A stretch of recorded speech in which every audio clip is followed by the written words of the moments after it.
a crude and disgusting video sparked outrage throughout the Muslim world.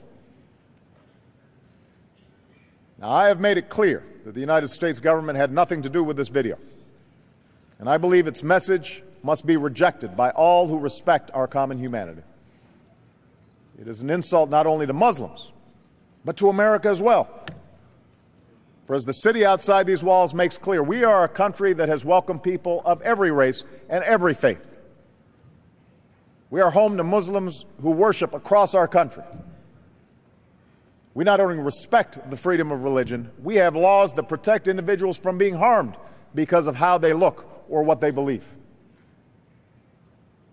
We understand why people take offense to this video because millions of our citizens are among them. Hilary Mann Leverett joins us now live from New York. She's a professor at the American University in Washington and a former White House and State Department official. Hilary Mann Leverett, President Obama dedicating quite a chunk of his time at the UN to talk about the rise of so-called extremism, the violence that followed the release of that anti-Islam video. Did he strike the right balance in talking about the need to respect freedom of speech, but also the need to respect different religions, in this case Islam? You know, it's hard for me to say that he really struck, I think, a good balance, or that this speech would do anything to help America's position in the Middle East.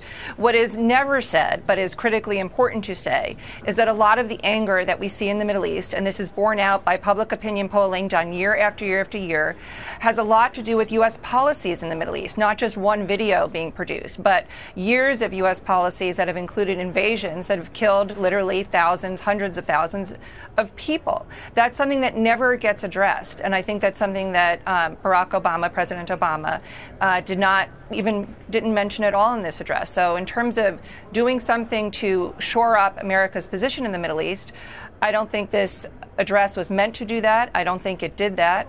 I think it was intended more as an address to the American public on the eve of an American election just a few weeks away.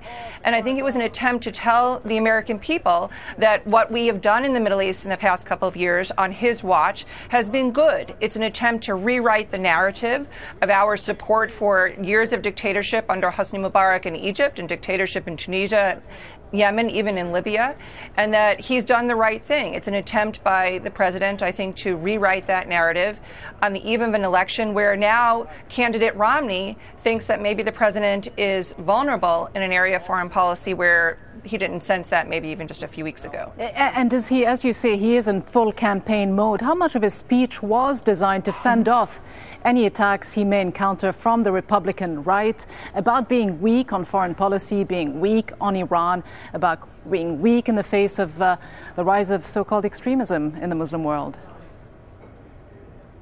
I think a lot of it was very much focused on ensuring that there's a perception of strength, protecting what he sees as his very significant achievements in foreign policy.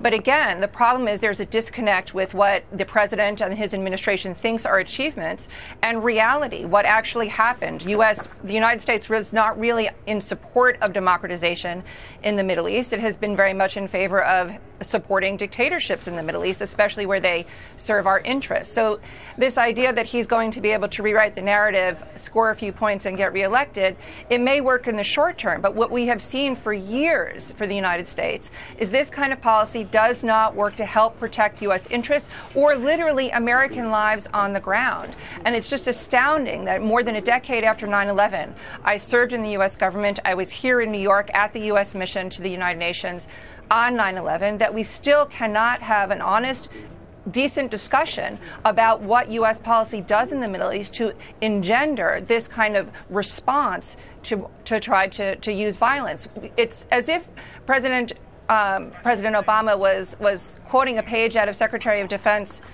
Rumsfeld's playbook from the George Bush administration, saying that, democracy really is untidy. These type of things are just small groups of people who are just violent extremists who hate Americans because of our values for freedom, without ever addressing the very real problems and very real impact U.S. policy has had in the Middle East. And putting it all within the international, but also within the domestic context, when it comes to Iran, did you hear from President Obama the kind of speech you might have heard had he not been running for re-election? And how divergent are the U.S. and Israeli positions today? Well, I think Obama actually made a very important statement in his speech that changed U.S. policy in an important way. For years, basically, in the international community, there is a sovereign right to a fuel cycle, to enrich uranium. That is a sovereign right that has been recognized by the NPT, the Nuclear Non-Proliferation Treaty, of which Iran, the Islamic Republic of Iran is a signatory to. But in his speech, Obama said that Iran has a right only to access peaceful nuclear power. Not that Iran has a sovereign right that is recognized by the NPT to enrich uranium. That's a big change in U.S. policy, and it's one that I think is meant to potentially justify any action taken against Iran to punish it for pursuing its continued enrichment of uranium. Hilary Mann-Leverett, always good to get your thoughts on U.S. foreign policy. Thanks very much.